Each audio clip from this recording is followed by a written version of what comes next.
Well, hi everyone, and thank you very much for watching or listening. Liam Hartree back with you today with another episode of Presenting Champions for the Simply Inspired podcast. And today I have a very, very special guest. I'm really honored and blessed to welcome this man to the show, Heikki Jussila. Hopefully I'm saying that the right way, but even with 300 plus interviews, pronouncing names is the trickiest aspect. This man has achieved some incredible things in Brazilian Jiu Jitsu, submission wrestling. He's really putting his country on the map with his incredible achievements, has a very inspirational story about starting at a late age. Some of his achievements are 2 golds at the ADCC European Championships, silver at the IBJJF No G World Championships, and gold at the European Open weight. And this man is just getting started as well, or at the very least, he's showing no signs of slowing down. Let's put it that way. The best is yet to come, I think, even though he's already achieved a lot. So, Champ, that's enough of me talking about you in third person. Sorry about that, but I'd like to do a quick intro. Am I saying your name the right way when I said it there, or am I just murdering that? It's cool. It's everybody murders it a bit, but it's okay. Oh, I'm sorry. I do my best to. I was listening to videos actually before this of different ways that people pronounce it, and people are saying it different ways. So I thought, well, I'll just give it my best shot. But there we are. There we are. Sorry about that. So, like I mentioned to you before we began, nice and easy one to get things going is obviously you started doing this, as far as I understand it, sort of 7, 8 years ago, at quite a late age in your late 20s. I've seen posts on your Instagram about that. So I'd like to just go back there and briefly talk about actually what inspired you to start doing this in the beginning. Maybe you have a sports background before that. I'm only familiar with from that point forward. So can we start there, please? Thank you. Yeah, for sure. Yeah, I think I was 27 when I started like properly this sport. It wasn't like day one for me, but like for the first time I joined a club and started training like more than like once or twice a week. So I had some background, so I didn't start from scratch, but I had trained like a couple of years before in actually in university. We had this student group that was doing it's basically like MMA and stuff like that, but it also included some submission grappling, and that's where I also like first I was actually because very early on I had done like in my teenage years I had done some judo, so I had that in the background, but it's very different when you have the gi. When I started doing like no gi in the student club, I immediately felt like okay, this is a different thing, even though a lot of things you can use, but then originally when I basically restarted doing combat sports because for a while I didn't do anything, and then originally I liked the boxing aspect more because that was new to me. But when I continued, I started to get more and more interested in the grappling side because there's so much like technicalities and stuff.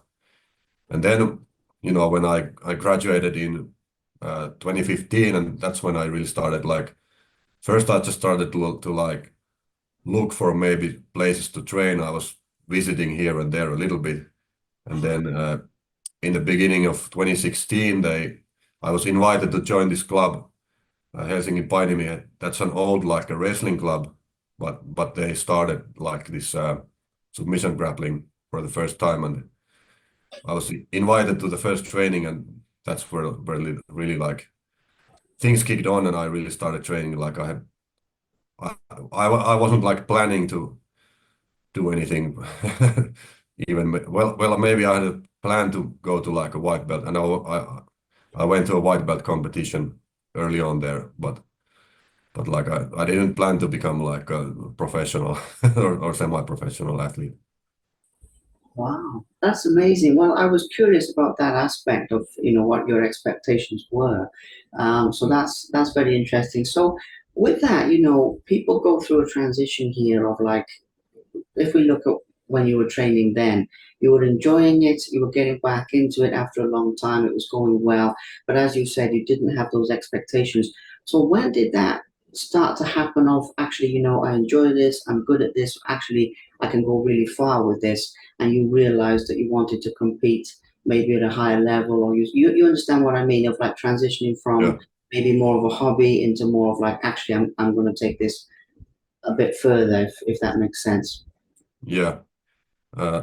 So in the beginning of 2016, like I said, I joined this club, and I really started like enjoying that. I was getting my ass kicked every training. I was a big guy, but I was only like back then I was maybe 103 kilos, something like that. But I was still a big guy in the room. But even the small guys would put me on my back, and I would just tap out. But then I realized that if I stay here, I'm gonna get better, and I was so like enthusiastic about it, and that I started training more and more. And suddenly I was training like when maybe I started like 2 or 3 times a week, but suddenly in the months coming, I was training like 4, 5, 6 times. And then in the summer, especially that summer, when I was like vacationing, I was doing even sometimes like 10 trainings or something a week. And of course, I went to my first competitions at white belts and some amateur competitions, and I remember I won the competition, but like I was definitely like still like a white belt level. And then when I won like something at the amateur level, I just got more interested, because then I was thinking about I have to go to the next competition and I have to go there as a blue belt, so I have to train even more, and that it just went gradually on like that. And also I would say there was one guy who's often been in my corner and sort of like a mentor or training partner, coach, stuff like that. Otto Kuikka, he was there, one of the founders of that group, and he is even older than me. I was 27. I think he was maybe 32 or something like that, and I was kind of looking up to him, like, and I was like inspired that he was training like properly. He was training like twice a day, and like I was like, I thought I'm old, but this guy's doing it like that. You can start something. He never started very early either. He started late also, and that was like inspiring, and I think like uh, made me want to train more also and go to compete. And yeah, then about you asked about when did I start thinking about like going to higher and higher competitions. So I would say that just happened like gradually. Originally, when I went to some of the first competitions in during the maybe 2016 or 17, uh, I started thinking that maybe I could win like or maybe it would be possible to win like a medal at Euros or something. I was watching some of the guys, they were going to ADCC Euro trials, and I was thinking like that would be like a cool goal to maybe like get the bronze medal or anything. I never thought like at that point that I could even win that one. But then I think I went to my first ADCC trials in 2018, and I already got the bronze from there. So that was it all kind of it like happened faster than I thought. I thought it would be like a long road to get even to the like top competitions in Europe. Absolutely. Yeah, it makes a lot of sense. And it's really good for people to hear some of those things behind the scenes, some of the things you were thinking and feeling, because people see the competitions, but they don't always see the level of preparations, or, as I've already said, the things you were thinking and feeling. And one of the other things I'd like to talk about here is of the achievements that you've had so far. I listed out some of them at the beginning. You've achieved a lot in a short time, actually, as you were saying there. That is Yeah. true. Which ones are the most special to you personally, or which ones are your favorite wins or some of your proudest moments? Because what I usually do with these, I usually break it down that way, because even though you can sort of walk through them and go 1, 2, 3, 4, I often find it comes out better when I just say to people, actually, from the outside looking in, we watch the competitions, we might look at it, this one was a good one, that one not. But as you being the one who was there, you have a different Mm. perspective. So which ones are your actually most special? I'm sorry it's a big question, but I'm sure it would be a cool answer. Yeah. I try to go like chronologically. The Sure. first, like you would think that like winning usually you go from national to Euros and further. But for me, it was funny. I went to actually like in 2018, I went to like freestyle wrestling national championship, and like at that point, I had not won. I had silvered at the national like ADCC championships, so I didn't have any national titles. But at the freestyle wrestling competition, I actually won that one. So that was my first like national title at anything. So that's one special one. And that was really like unexpected. I only went there to like try it out and you know get some experience. I was maybe to win one match because the guys were wrestlers and I don't have the wrestling background, even though I think a lot of people like expect that I have some wrestling background, but I actually don't have that. And then so that was cool. And then I was already like when I won the same year I won the nationals for my first time in ADCC. But that was like I was already expecting it. There was nothing like surprise there. So that was a cool one. And then, of course, my first European title. No, actually, I'm gonna go with the bronze first. In 2018, I also won the bronze, like I said, at trials. That has been one of the most memorable ones because I can remember the crowd. There were some Finnish people on the crowd, and they were like cheering. So that was special because I really wanted to win that one because I actually had like two of my friends right before they were fighting bronze matches and both of them won. So I was like, I had to get this one and getting that was really cool also. And then I would say the first European title was actually, I would say it was a bit like anticlimactic because fight was so that uh, it was maybe a little boring. Like I was, mm, it was like 0-0, nothing really happened and stuff like that. But yeah, then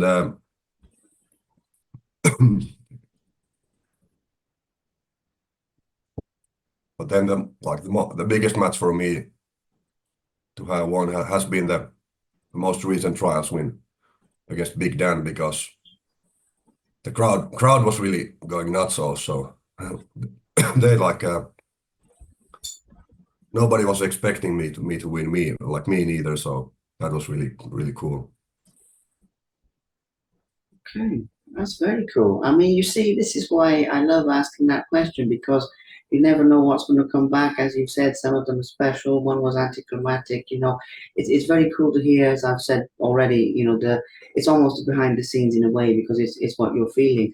Another thing I wanted to touch on here is obviously when you started at a late age and you're winning all these things and you're achieving everything, what was the reaction from not just the people you know in the gym, but like from your family or from friends that you have outside of combat sports or people in your community? Because there's another aspect to this. It's like I'm sure people knew that you were training and everything, but if Mm. it happened fast from like us watching like in the media and things like that, it's happened fast.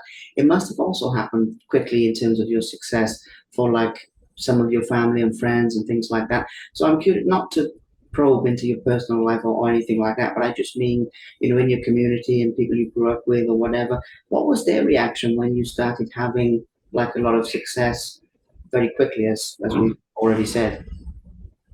Yeah, some of the like closest people I think who don't know much about the sport, like they were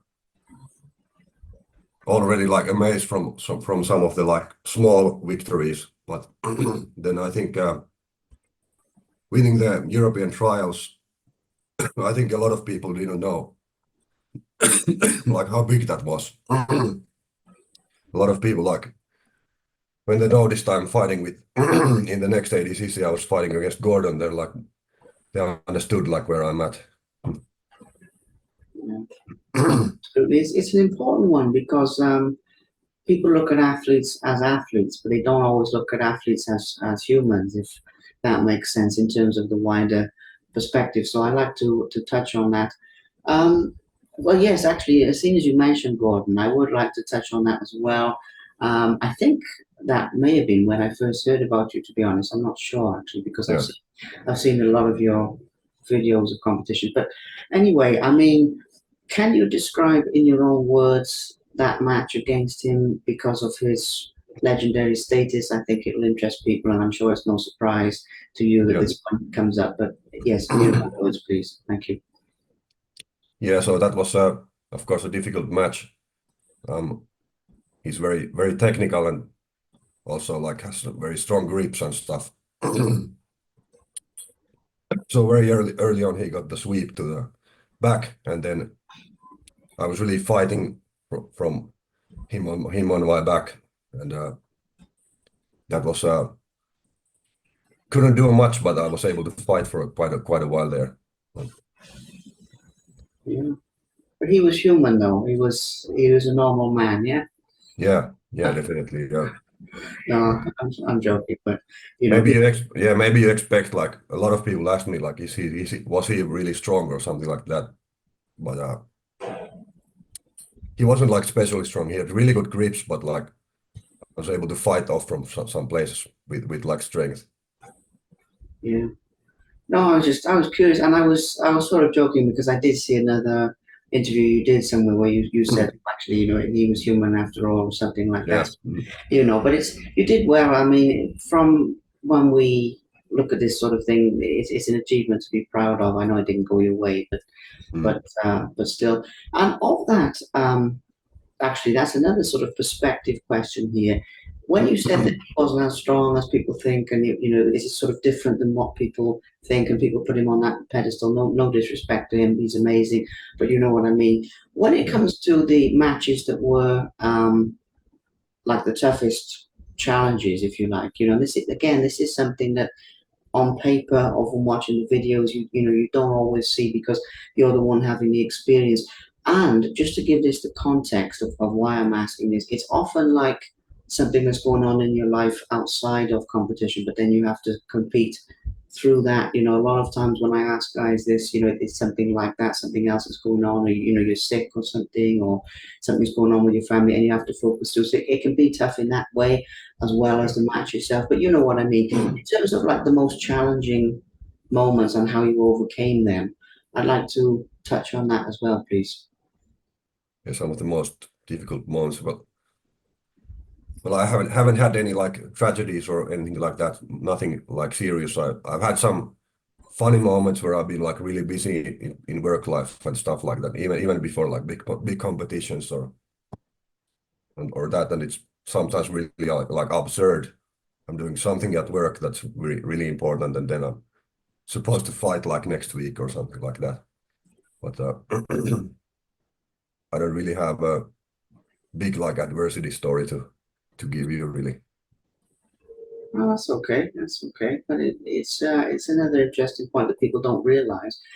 And as I mentioned to you before we started recording, and in the message I sent you, the mindset side of things. You've mentioned that and if you need to get water or anything, by the way, champ, it's okay because there's a little cough there. So Yeah. if you're feeling ill, don't feel like pressured to stay. You can slip away for a moment if need be. It's all right. Just let me know, okay? Um, but yeah, like I was saying with that, but just the mindset, because one of the things that does fascinate me is when you compete at the level you're competing, you have to have a strong mind as well as a strong body. I think that there's definitely a mental aspect that comes into this in terms of like, for instance, you see some people in the gym and they do really, really well in the gym, but when the competition starts, it doesn't always translate to the actual competition, if that makes sense, because sometimes the other aspects of the crowd and the pressure and the anticipation or nerves or these type of things. And I'm curious to get into it with you, like how you handle that. Mainly because, as you said earlier, you mentioned even with the wrestling or some of these things, you didn't always have the expectations to even win that, but you did. Yeah. So I'm curious, like how you handle, if there's nerves, if there's pressure, if there's like the build up to the fight in whatever context that takes and how you handle that up here, basically, if that makes sense. Yeah.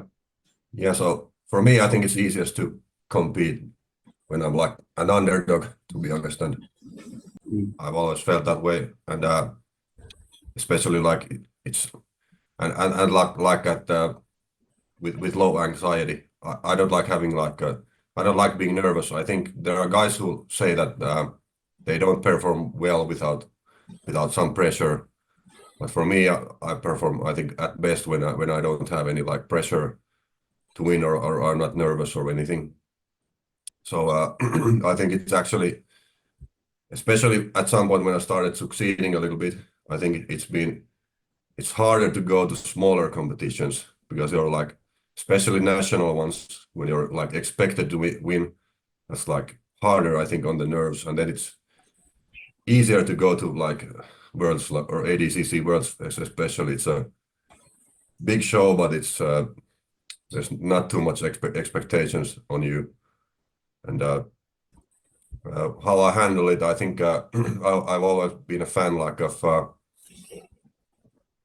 the type of mentality that you're just going out there to do your best and like what you do in training and don't take any extra pressure like, okay, this is some important match, but it's I try to think of them like even this ADCC I was in backstage, I was thinking like, oh, this is just some small competition. Nobody cares anyway, and I tried to go in there, and I succeeded very well in that aspect this time, especially. I think I had like zero nervousness, and I was really like cool going in, and but it's easier, I think, in a bigger competition. Yeah, that makes sense. It's like a role reversal. I understand what you mean. It makes a lot of sense there. And I do love your perspective on it, by the way. And I don't usually do this, but you've got a pinned post here and from last year, the IBJJF, and you put a pinned post here about World Championship Silver, black belts, ultra heavy, and then you said the boundaries of what's possible pushed a bit further again when I started competing in Jiu Jitsu in 2016 at 27 years old. I never imagined I would get this far. I'm satisfied with the result because I gave my best out there. And in the final, the mountain was just too steep at this point for me. I didn't have high expectations, knowing the level would be high. And it was my first OG Worlds at black belt. And that's my first Worlds medals too. And I don't usually do that. In fact, I've never read something like that off somebody's Instagram, but I just read that and I thought, what a great perspective, if you don't mind me saying that, not just Yeah, on jujitsu, but on life. I mean, on life, because if there's people listening to this who are struggling with some other type of challenge, yeah, even if it's education, work, or even if it's in a different sport, some other combat sport or something else, that mindset that you put across there, I just think it's really cool, man. It's a really, really good way of looking at it. And that's not really a question for you. I'm just saying that it's a really good sort of perspective that you've developed on some of these things.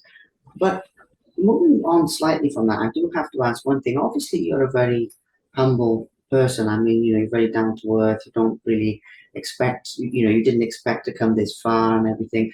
So when it comes to the concept of being like well known, well respected, famous, however you look at it, I don't know. But in other words, people know about you like, I'm in Cyprus and I've heard about what you've been doing, and people all around the world know about what you've been doing.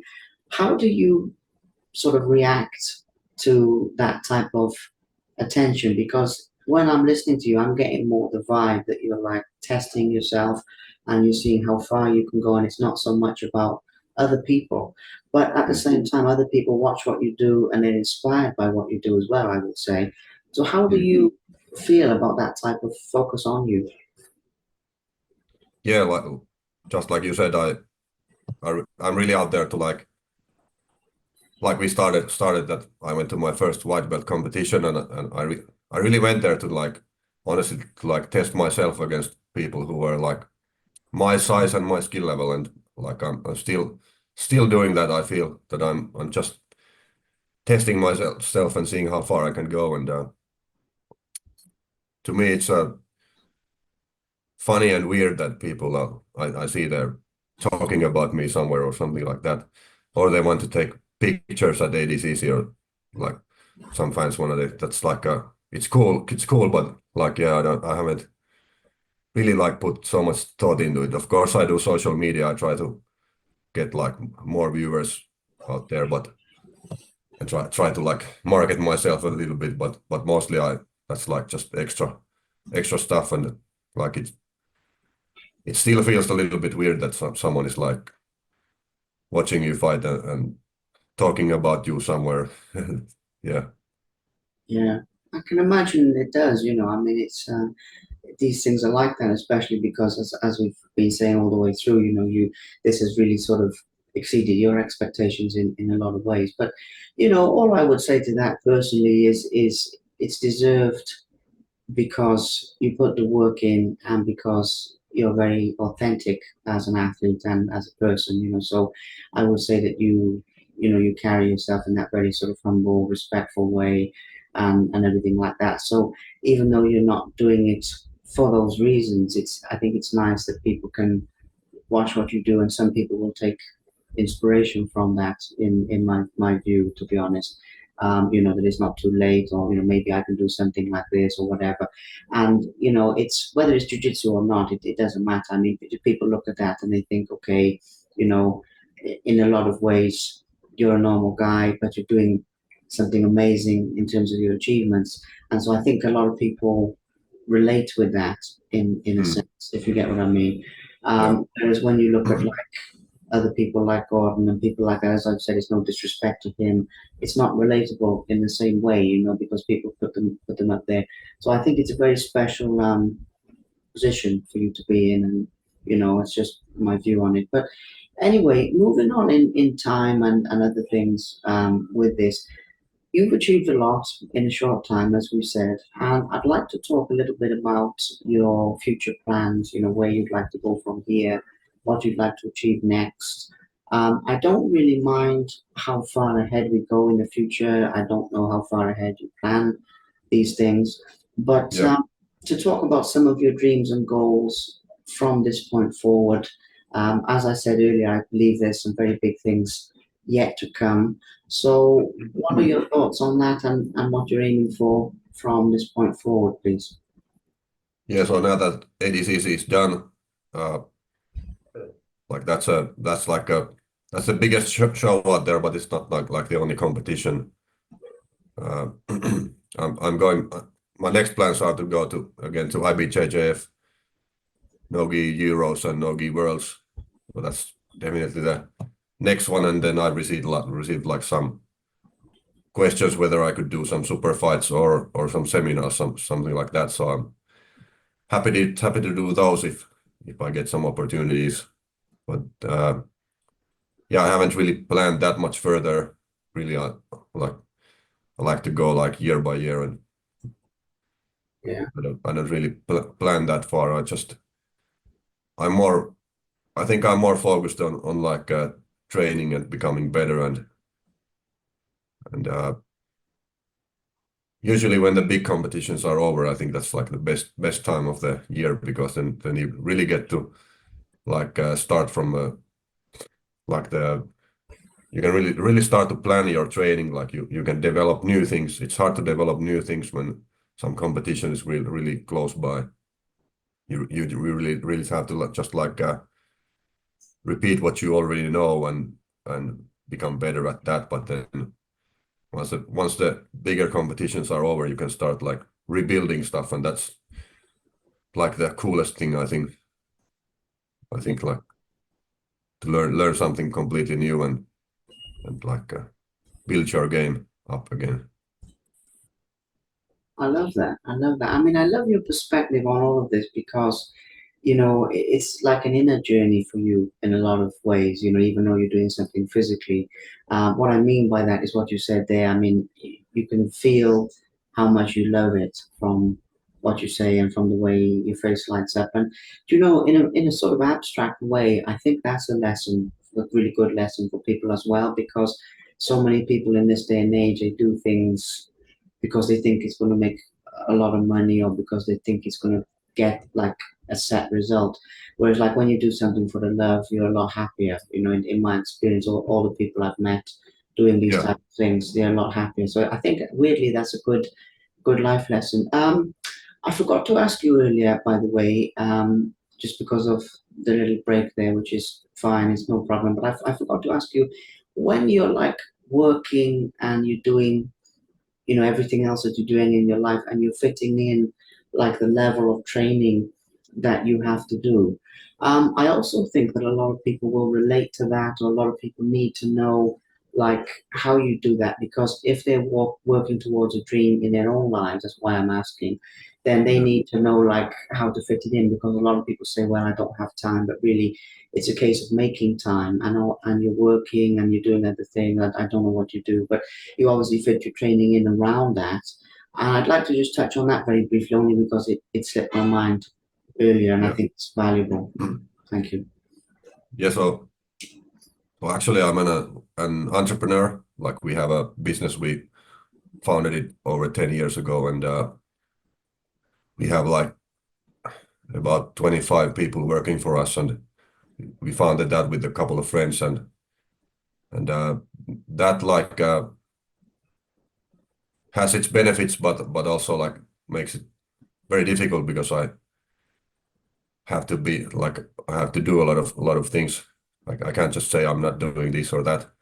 But also I think the way I manage to fit things in is like using like a flexible schedule as much as I can. So I try to fit trainings where I have space anywhere, and I try to plan like a week ahead and just like add as many trainings as I can, and and then I can some of my work I can do like later in the evening or even during the weekend, stuff like that. So if that's like if that wasn't possible, then it would be definitely more difficult to improve in jiu-jitsu. But if you're working from like 9 to 5 or 8 to 4, or if you have a job where you have to be at certain time like every day, then you would have to like train really early on. I think in the morning. That's one possibility. I sometimes do that also, but yeah, it's I really think you just have to fit in those trainings in your schedule as much as you can, and Yeah. I think people have very different uh, jobs, or if they're students or whatever, they how they can do it, but I think it's possible for like anybody, unless you're working like all day long every day. Yeah, it is possible. But okay, an entrepreneur, that's very cool. I mean, it's still waters run deep, don't they? With, as they say, with you. I don't know if you've heard that before, but in other words, there's a lot beneath the surface. I mean that as a compliment, but Yeah. with the entrepreneurship, I mean, I'm sorry if it sounds a little bit nosy, but I have to ask now, what type of business is that you run? If you don't mind me asking about this. Yeah, so we run this it's in like a construction type of thing where we do like uh, consultancy. Well, not consultancy really, but we do like these different types of like quality assurance measurements or like inspections and stuff like that. Yeah. Okay. All all kinds of inspections for Yeah. buildings. That's very cool. That's very cool. Okay, I didn't know that. I mean, it's. I think that's very interesting. So you see what I mean? It's a Yeah. big thing for me, showing athletes in the diversity. And what I mean by that is people sometimes have the narrow vision of the competitions, but there's so much more to people. So, I'm really glad we've touched on that. I just had a feeling as we were sort of wrapping this up, I had a feeling, ask him about the work. And I thought, no, that's none of my business. And I just had a feeling, no, ask him about what he does. I thought, okay, and just a feeling that sort of came to me. So I'm glad we mentioned that entrepreneur and champion. That is amazing. So, last couple of things, literally the last couple of things, fairly obvious things, I guess. You mentioned earlier about your corner man and mentor and everything who helped you a lot. Is there anyone else that you'd like to thank who has helped and supported you in your career in any way, especially if it's again something behind the scenes, somebody helping you, but people don't maybe know about it. Maybe we've mentioned everybody, and that's fine. But just very quickly before we go, is there anyone else who has supported you or really supports you, or that you credit with giving you some inspiration or some help that maybe you'd like to mention before we finish, or sponsors or anybody of, it doesn't matter what form it takes, really. Yeah, well, definitely a lot of people to thank, like that are around this. Like of course, all my training partners, and also like a lot of my opponents. Also, I think we learn a lot from our opponents and in matches and in like sparring and then of course for well, my spouse for sure. My wife is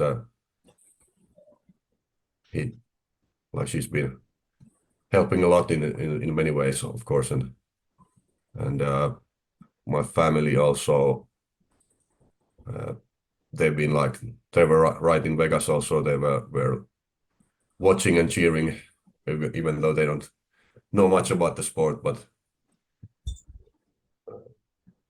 and yeah, sponsors of course I have Onse Sports Drinks and Ground Force has been helping me out with some of the stuff, and it's like funding my trips and all. It's been a pretty cool road this far, and like I would just say everybody during this like journey, it's been a really cool journey. All these like, especially these 8 years that I've been doing this, like the medals and what you get. Like I feel like if I started splitting those medals up like with scissors, I would be probably left in the debt in the end. It really feels like that. There's so many people you could thank during the road.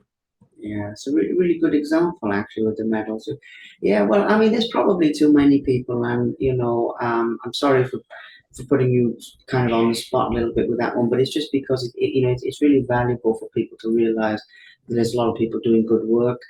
I'm also going to say to our audience before we finish, and we'll finish in just a moment.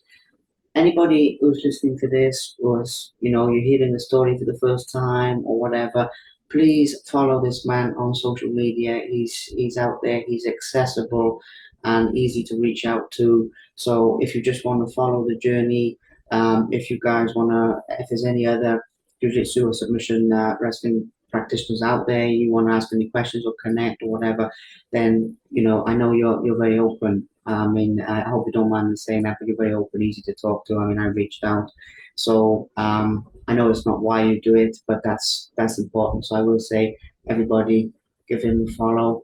You're on Instagram, I know that. I don't know. I don't actually know where else you are. If you're on Facebook, if you've got a page, or if you've got any Twitter or, Yeah, or X. mostly just focused on Instagram. I have Yeah. something else, but not so much focused on anywhere.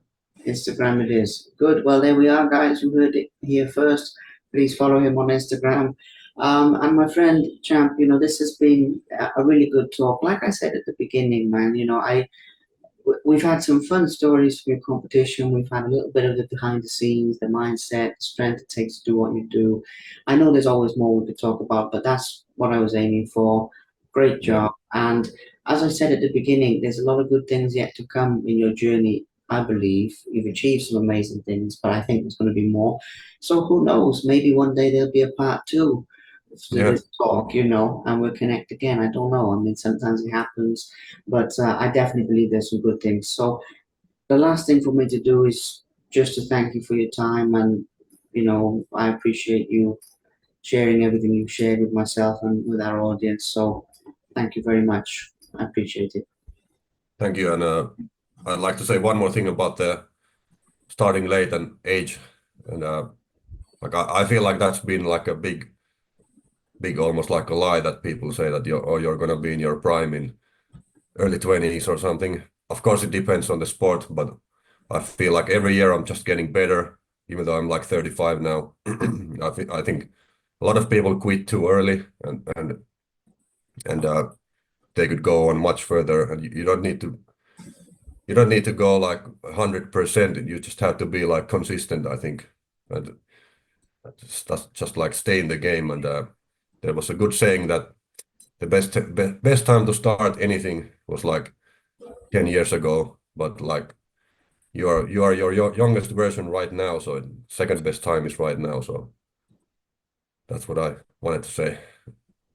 I love that. I love it. What a great message. You see, inspiration, pure inspiration, and I hope that you realize that when you're winning and when you're achieving these things, it is having an impact. I know you're doing it for a year. I know some people are, you have the casual fans and all that, but I'm sure with the reach that you have, some people are taking that type of message that Yeah. you represent by doing what you do and carrying it with them. And I really do mean that. So thank you. Thank you so much for sharing. Thank you so much for your time. I'll be in touch soon when we release this, and we'll go from there. Thank you very much for watching.